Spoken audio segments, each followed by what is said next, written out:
Good morning, everybody. Welcome to another episode of Dropping the Gloves. Thanks for joining us here. We have a beautiful Wednesday afternoon, and guess what? We have a reoccurring guest.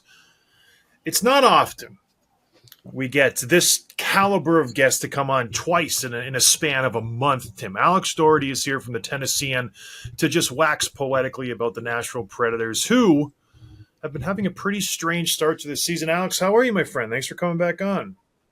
I'm doing well. Yeah, I'm glad to be back. Thanks for having me. So let's just get into it. I don't want to waste time. You're busy. You're following this team around the country, trying to figure out what's the problem with the Nashville Predators. They finally got off the schneid last night and beat the Boston Bruins 4-0. But that's the Bruins at this point in the season. They're pretty much done. They're rebuilding for next year. They're a bad hockey team, so we'll just throw that win out. What's going on with these Nashville Predators? Because to start the season, they were the trendy pick for the Stanley Cup. Win the offseason, Stamkos, you get Marchessault, you get Brady Shea, you retain a lot of guys, you got UC Saros, all these great players. What happened, Alex? Why is it going sideways so quickly? Yeah, I can't say that I saw 0-5 coming. I mean, they were 0-5. Now they're 1-5. They just beat Boston for their first win on Tuesday. But I definitely thought they would maybe have some struggles out of the gate because of the newness of some of their most important players, like you said, Stamkos, Jonathan Marchessault, Brady Shea. Last year it was Andrew Brunette's first year as head coach of the Predators, and it took a while as well then to kind of install the offense, to get everyone on the same page. I mean, it wasn't like 0-5 bad, but it took a while. And so now you had a little bit of that same kind of thing going on, is getting Stamkos in particular. I think is a really, I'm sure we're going to talk about him. He's a more like, there's a lot more going on with just Stamkos. The guy spent 16 years in Tampa and now is he's playing with players he's never played with before. But overall, the team was not supposed to be 0-5 to start the season. I mean, to say the least. They had good players coming in back from last year, like you said. Saros back, Roman Josi back in action. Philip Forsberg had 48 goals last year. He has the same line mates that he had last year. You still got some young players. I think it was a shock because of the expectations. Everyone coming in thinking, okay, this team is definitely going to compete for a playoff spot and may even compete for the Western Conference. And now they haven't won a game in 5 tries. So it was a struggle. And I think them getting that win last night was not just about getting the first win. It's who they did it against. Boston's a good team. And maybe there's some controversy there, but I think they're a pretty good team. And I think also how they did it. It wasn't just they got a few bounces. I mean, they were probably the better team throughout. I mean, Boston had some moments, but Nashville just outplayed them at 5-on-5 pretty much throughout the whole game. So it was good to see. But I didn't see 0-5 coming. Now we'll see where they go, because they got a couple more winnable games coming up this weekend. If they can recover, and then in a week and a half they're back to 5-on-5 or 5-5 or above 500 hockey, then we forget about the 0-5 start entirely. Yeah, no, if they win the next 70 games, everything's fine. So it's wishful thinking, but I think we have to live in the reality, Alex. They're Sure. 1-5. They're last place in the Western Conference, tied with the San Jose Sharks, who are a lottery team. It's not a great start. Now, my question to you is, you mentioned Bruno. I know Bruno. I played with him in Minnesota. Good hockey mind. He's a good players coach. The players like him. All these players coming in. That's not abnormal, though. You have training camp. You have preseason. You get to know your players. Their power play has been, a struggle. What's the main issue in this locker room? What is it? Because I know Stamkos, 14 years in Tampa. He's played internationally with guys who he's suited up with, and he's done just fine. And when you look at his line, it's a pretty good line. He's playing with Marchessault and Colton Sisson, so they are high-end players. It's not like he's taking a step down in caliber. Do you just think they're just older and they're easing into the season maybe, or it's just too much weight coming into the season potentially? I think it's more of a tactical thing. They were not. I mean, you saw like pretty much in the offensive zone. I would say the defensive zone wasn't as big of a deal. You didn't get good goaltending in the first few games, but the offensive zone issues were very apparent to me. Mm-hmm. They were really struggling to find any connection. Passes were off. Guys were getting bumped off pucks. Zone entries were really bad. I mean, they especially in the power play, they could not enter the zone cleanly. And then another thing that was happening was, Stamkos he's not the guy that's going to go dig a puck out of the corner. I mean, he can do that. I mean, I'm not saying he can't, but he's not. You want him in the middle of the ice, ready to receive a pass and fire, right? So it took a while for them to figure out a guy or maybe a player or two that he could work with that when the puck is dumped in, is going to go to the other side, fight for the puck, win that battle, and be able to get it to him. That wasn't happening in the first few games. I mean, he had almost no chances 5-on-5. He was struggling to get anything going. So that's one thing. I think it was just the disconnectedness of the offense in the offensive end of the ice. They also, I mean, for whatever reason, they could not solve the Detroit Red Wings in the first two games. Like They played 2 games against Detroit, faced Alex Lyon and Cam Talbot, put up 81 shots and only scored 2 goals, which is, I mean, 81 shots. I mean, a lot of them were perimeter shots, but they just weren't. They could not figure out those 2 goaltenders, and their season series against Detroit is now over. They're 0-2, and that won't change. But the other thing was I was going to mention they were not getting a lot of rebound chances. They were among the lowest in the league in getting rebound chances. So guys weren't going to the net. I mean, like either guys weren't going to the net, or the goaltenders they faced were particularly adept at not allowing rebounds. But they got a couple of them last night, including they scored on one, their second goal. Tommy Novak was right there in front on a rebound chance and got it to go by Jeremy Swayman. So just a couple things that, I mean, I do not think it's an effort or easing into the thing. I mean, by my eye, they have been going all out trying to get that first win. It's more of a tactical rhythm chemistry thing early on is what I've seen. Well, 0-5 is certainly frustrating and surprising, but it's not just the fact that they were losing these games, but you're getting blown out. You mentioned Detroit, you lost by 3 goals twice. You get blown out by the Kraken, you lose by a few to Edmonton. Did you sense a lot of, was there a lot of frustration in the players, or are they confident that they could figure it out and maybe this game will turn things around for them?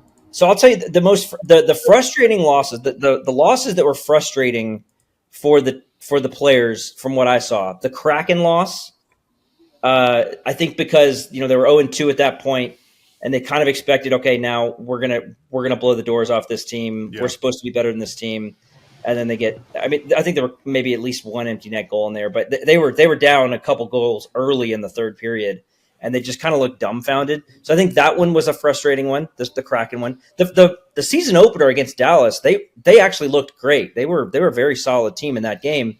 Dallas just is better than them. I mean, Dallas has an incredible roster right now. So that was part of that. The Oilers game, that was the first game that they had a lead. They hadn't led in a game until they went up 1-0 on the Oilers. And then immediately the Oilers tie it and then go ahead, and Connor McDavid gets his first. And so it's like, you're back to the drawing board. Now you've done all this work. The Red Wings game, the Saturday one, that was the matinee game. I think that was a pretty frustrating one for them as well. I would put that one with the Kraken one. So overall, I would not say that they were like. I think that they felt pretty positive about most of those losses, but they just couldn't put it together. Like I said, the chemistry just wasn't there enough, and I think we started looking at stats on their worst start. So that 0-5 start is their worst start in franchise history. They've never once not had a win in their first 5 games. I'm sorry, I should say that. Let me back up. They've never once not had a point in the standings in their first 5 games. In 2002, which is their worst year to date, they had a tie and a couple overtime losses. But that was the worst start. And since 1966, I think only like 6 or 7 teams have ever made the playoffs after starting 0-5, and the last time it happened was 1995. So it's like, yeah, it's not a great start, but what can they do about it now? They have to move forward, and I think that win last night was a big momentum boost. I'm thinking going into Chicago on Friday. Yeah, the benefit of having these veterans you bring in is the panic level has to be low, because I can't imagine these guys are all of a sudden, oh no, like that's it, we're done. You're 6 games into this season. But when you look at and players do this, when you look at the standings, all of a sudden, okay, we have 2 points. Utah's playing pretty damn good hockey. Yeah. The St. Louis Blues are playing hockey. The Avalanche will wake up potentially. Chicago Blackhawks are better. And you got the Stars Wild and the Jets are unbeatable. It's like, okay, where do we fit in this playoff scenario? Because next thing you know, it'll be Thanksgiving. And if you're not in the hunt and it's Thanksgiving, like you need a monumental finish to the season to be in the hunt. So things could get hairy quick, Alex. At what point do you start to panic if you're this team? Just say they go 500 their next 5 games, 6 games, and you're 10, 15 games into the season, you're still 8 to 10 points back. Is there a time where you go, okay, we gotta start thinking maybe for next year and start trading these guys we just signed? Or is that it's still too early to think that? Well, it's interesting you say that, because Barry Trotz had some comments on a local radio station here in Nashville, kind of addressing that. At what point is it panic time? And he kind of said basically like, this is the team that we're going to have. Wow. He's like, this is it. He was like, look, he said, he actually said that he was already like talking to people like other teams, and nobody's trading now. As why would they? It's week 2 or whatever. And so nobody's trading. Yeah. They also don't have a lot of cap room. They're out of money. Like you said, some of those guys are not tradable because of contract stuff. And then also, like, who are they going to get that would first of all not force them to sacrifice something else? Like if they were going to go get, say, like a really solid second line center, well, that's going to be pretty expensive. They're going to have to pay a lot. They're going to have to give up not only draft capital, but probably someone that's on the roster right now. So, like, I think he's just more willing to just let it play out. And knowing that, any issues they have with roster spots right now are going to have to be taken care of internally, either with Milwaukee, which, representing the Admirals there, with their Milwaukee Admirals team, which is not, that's never like a great solution, but they did just call up one player yesterday who made his debut, Zachary LaRue, who I think that will stick around. But like, they don't have a second line center sitting in Milwaukee that's just ready to come up and play with Steven Stamkos. If they did, they would already be here.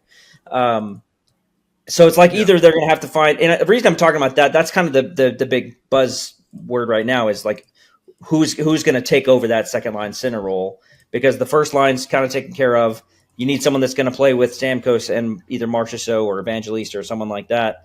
And right now it's Colton Sissons, who I think is a good option for that in the short run, but long term doesn't fit that mold. So it's like, it's going to have to be what you've got now. That's what you have to have. So any panicking is not going to do any good, because it's not going to really, you're not going to find a way to. He's already retooled the roster, and I think he needs to see the team reel off some wins and then feel a little bit better about it, and then get to the trade deadline and maybe buy a couple players then. So it's not going to change anytime soon, I don't think.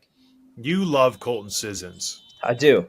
You are just like all in on this guy. Do you honestly think, and I like him too, you think he's a second line centerman in this league? No, not a long-term one. And I was explaining this to someone yesterday. I think his floor and his ceiling are like right here. They're right close to each other. Now, other players like Tommy Novak, I think, has a much higher ceiling, but also a much lower floor. That's a bet. Okay, where's the floor in this scenario? That's what I want to know for Colton Sissons. So, yeah, that's important. I think he's going to be able to – if you're talking about in terms of points – I think he could easily be like a 40-point guy, which is not, okay. He's not going to score goals, but he could have 30 to 40 assists playing next to Steven Stamkos, I think, easily. He's a guy that the reason I'm big on Sissons is there's not a big weakness in his game. Like he has solid strength in his game all throughout. I think he's a stabilizing force. That's how I think about him. He's like a guy that you just plug in. You know what you're going to get. It's not going to blow you away, but it's not going to hurt you either. And if you're bleeding like they were at 0-5, you've got to get a bandage on that. And I think he's that bandage that you can use. I think also Sissons is a guy that, I think they have always had these kind of players who are prototypical two-way centermen that are not going to score 30 goals, but are going to be very solid defensively. And they needed to lock down that defense. I mean, they were giving up odd man rushes. They were losing possession in their D zone too much. Mm-hmm. And I think he's a good solution for that. Yeah, he's having a really great start to the season. He's -8 with 0 points, Alex. So he's got to pick it up. He's been playing on the fourth line. Yesterday was his first game with the Stamkos Marchessault line. That's even kind of more alarming that he's -8 on the fourth line. Usually those guys don't get scored upon that much. Is depth an issue with this team all of a sudden? Because last year I felt like that was their strength, where they were able to roll 4 lines. You had the good fourth line. You had the Michael McCarron and those sorts and the Evangelistas. Is the fourth line obviously not playing as well as they should? I think LaRue is going to help that. I think he's the guy that just got here. McCarron has not had a solid start to the season. He's not been good. Cole Smith has been okay. That line you need them to be more than they are right now. I will say this: last year, Brunette used that line kind of differently. They were playing well. He used them to start games. He used them to start periods. He used them in ways to get energy going. He used them a lot. I mean, they got a lot of big minutes. I've noticed early on he's using them less. He's not putting them out there to start periods or start games. He's using the Forsberg line to do that, which I think is smart. He's matching up better with getting his offensive players against opposing teams' third and fourth lines. He's doing that a lot more. So depth, I think they want to be kind of a top 9 kind of team rather than rely on our fourth line to. I think that's what they want to be. They want to have more balance and such. But I don't think that their depth is great, but it's certainly better than it was last year, and that was the big issue. So once those big boys get rolling, I think it'll be a little bit better in terms of the depth, in terms of points on the board. Yeah, everybody's happier when the big boys are scoring. Makes life easier. Last question from me is I want to ask about the power play. Off to a pretty slow start, but now you've had a power play goal in 3 straight games, including the first one last night. What have you seen from the power play so far this year? It's close. I really think it's close. Okay, so Stamkos spent a decade with Victor Hedman and Nikita Kucherov and Braden Point and all those guys. And now he's got Roman Josi, the guy he's never played with before, Philip Forsberg, never played with, Ryan O'Reilly, Jonathan Marchessault he's played with, but that was like 9 years ago or something. So the guy has had a really steady, comfortable sense on the power play, and a guy that kind of needs that, right? Like he has a particular role. He goes to a certain area. He has a timing thing. And you've seen them working on it. Like they work on it in practice. Their first few games, they've been working on it, trying to get that timing of when to shoot that cross-ice pass, when Roman Josi needs to opt to shoot or opt to pass. Like especially Josi, that's the biggest point is when the puck comes back to the top of the zone, Josi has got to already know where he's going with it, and it's got to be a perfect pass. It doesn't have to be perfect, but it's got to be timed well, right? So that's coming along. The other thing I've noticed is that, I think they're forcing it. I think Forsberg is trying to force the puck to Stamkos more. Yeah. I think O'Reilly is, Josi is. They're forcing it. They want it to happen because they know what he can do. You just got to let it come. You can't sit there and try to force it every time because it's just you're gonna.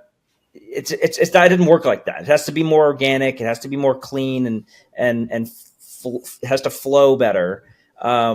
And once they get that, and I think they're close. Last night was a really good. I mean, they scored 1 power play goal. They scored a second goal that was literally 2 seconds after the power play ended. So it was like they still had the zone time. I think it's pretty close to being where it needs to be, the power play. All right, I'll finish up on the Askarov trade. Before, we talked to you last, you thought he wasn't going to get traded. There was no indication that Barry Trotz was going to trade him. All of a sudden, he gets dealt. Like, I think. So when was that? I'm trying to remember. When did we talk? Was it early August or sometime in August? Yeah. Date. I've been hitting the head too many times, but Askarov got traded shortly after that. What do you think of that deal? Because it was kind of surprising that Barry would just let him go. Well, Askarov kind of forced it. I mean, he was not happy. They signed Saros, they signed Wedgwood, and they had this plan. Trotz and Ben Vanderklok and Mitch Korn had this plan. Okay, here's what we're going to do. We're going to have you be in Milwaukee this year, but it's not going to be long before you're up and you're going to be playing. He didn't want that. He didn't want to be in Milwaukee. He didn't want to be. He wanted to be in Nashville, and he wanted to start a lot of games. And so he basically said, I don't want to do that, and forced the trade. And I think maybe 5 days after the trade, or 5 days after the trade request was leaked, Barry Trotz sent him to San Jose. So I think it's too bad. I think he's a really fun player. I think he's going to be great. I think San Jose got a good, really, really good goaltender. Nashville was able to get a first-round pick and then a really solid forward prospect out of it. But they picked their guy. They picked Saros, and he's shown that he's a top goaltender in the league over the last few years. So it's not like they made a horrible choice or anything. It's just they couldn't keep both. So no, they had a luxury of having two good goaltenders. Yeah, Saros is only 29. He's still in the prime of his career. But anyways, Alex, always a pleasure, man. Thanks for your in-depth analysis. It was interesting, exhilarating. I learned a lot, so I appreciate you coming on the show. Have fun this season with the Nashville Predators. Hopefully next time we talk, they'll be in the playoffs, man, and we can discuss their Stanley Cup chances.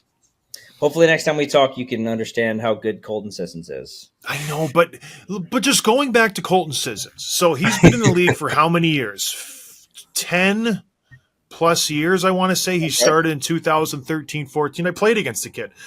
His highest point total in a season was last year at 35. After that, he's not a points guy. Look at he's one of the best face-off men in the league. You can appreciate that, right? I can, being a fighter and a former defenseman, I can definitely appreciate the face-offs. I do think you're drinking his Kool-Aid a lot, and I'm like, what is he seeing? But you watch him more than I do, so we'll see. I mean, I over the years, I've seen players that have incredible scoring potential that make just gigantic mistakes throughout the game that cost games. And he never does that. He does not make mistakes. He's a really solid player. Anyways, I don't want to get back into it, but one day you'll see. But he also doesn't create. No, that's not what he's not there to do that. Okay, so he shouldn't be on the second line then. I agree long term, but in the short term, I think he's a good solution until they find something better that works. I think he's a poor man Zach Hyman, very, very poor man Zach Hyman, where you could just kind of plug him in. Yeah, I actually think he's more of a poor man's Anthony Cirelli with Tampa. Yeah, that's a better analogy. I think that's a better comparison. Yeah, who Stamkos played with last year and scored 40. Last year. That's one of the reasons I was kind of thinking about it in the offseason was I think Sissons would work, but you're right. I'm drinking the Kool-Aid. I've got more of it in my fridge, so I'm going to keep drinking it. That's funny. All right, Alex, I love your commitment to Colton Sissons. Yeah, hopefully he can put some points on the board, man. I appreciate you joining us. Have a good one. Absolutely. Y'all take it easy. Y'all take it easy. The Nashville, Tennessee, and I love it.